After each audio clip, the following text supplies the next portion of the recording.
एक समय की बात है। एक छोटे से राज्य में एक सुंदर राजकुमारी रहती थी जिसका नाम राजश्री था। राजश्री न केवल अपनी सुंदरता के लिए बल्कि अपनी बुद्धिमत्ता और करुणा के लिए भी प्रसिद्ध थी। राजा और रानी अपनी बेटी से बहुत प्रेम करते थे और चाहते थे कि वह हर खुशी हासिल करे।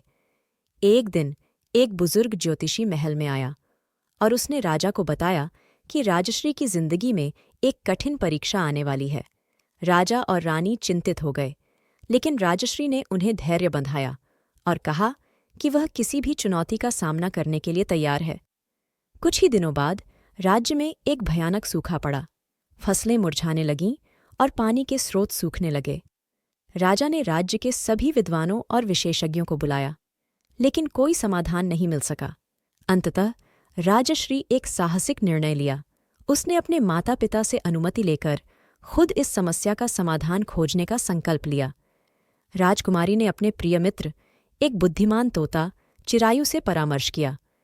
चिरायु ने उसे बताया कि जंगल के सबसे गहरे हिस्से में एक जादुई झरना है जो सूखे को समाप्त कर सकता है, लेकिन उस झरने तक पहुंचने के लिए कठिन और खतरनाक यात्रा करनी होगी। राजश्री ने बिना किसी भय के इस यात्रा पर जाने का निश्चय किया।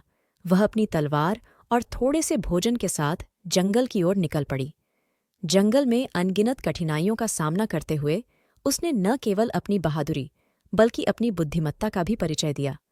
उसने हिंसक जानवरों को अपने शांत स्वभाव से वश में किया और रास्ते के कठिन पहेलियों को सुलझाया। रास्ते में उसे एक बूढ़ी औरत मिली जो बहुत बीमार थी। राजश्री ने अपनी छोटी सी थैली से बचा हुआ खाना और पानी उस बूढ़ी औरत को दे दिया। उस औरत ने राजश्री को धन्यवाद दिया और आशीर्वाद दिया कि उसकी यात्रा सफल हो। आखिरकार कई दिनों की यात्रा के बाद राजश्री उस जादुई झरने तक पहुंच गई। झरना अद्भुत था। उसकी चमकती बूंदों में इंद्रधनुष के सारे रंग थे। राजश्री ने झरने का पानी एक सोने के बर्तन में भर लिया और उसे लेकर अपने राज्य की ओर लौट पड़ी। राज्य में लौटते ही राजश्री ने झरने के पानी को राज्य के मुख्य जल स्रोत में डाला। जैसे ही पानी मिश्रित हुआ, चमत्कारिक रूप से बारिश शुरू हो गई और धरती हरी भरी हो गई।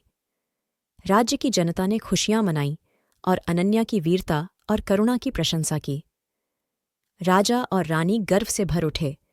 उन्होंने अपनी बेटी की हिम्मत और बुद्धिमानी के लिए एक विशाल उत्सव आयोजित किया। इस उत्सव में राजश्री को सम्मानित किया गया और राज्य की जनता ने उसे अपनी नायिका माना।